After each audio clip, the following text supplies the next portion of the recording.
I woke up this morning feeling domesticated, safe. And quite frankly, it disgusted me.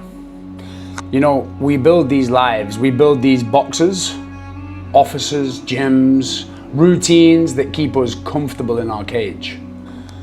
It's all just to keep the chaos out. But a fighter who lives in comfort is just a tourist. So I don't want a workout today, I want a reckoning.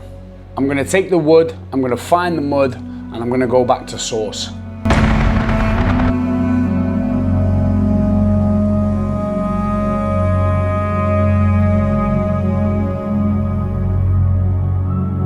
This is Jatiluwih. The ground isn't level, the air isn't filtered.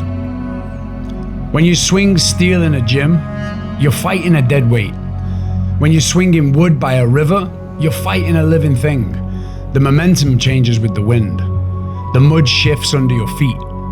Look at the toes. They have to claw the earth just to keep me upright. In a fight, nobody gives you a flat mat. You slip, you die. This teaches you the balance that a treadmill never could. This is the Hanuman protocol.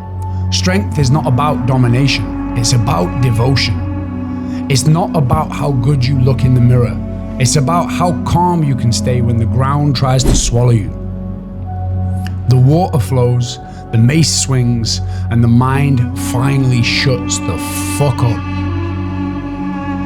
Stop domesticating yourself. Go outside, get dirty, become the storm. Burn the script,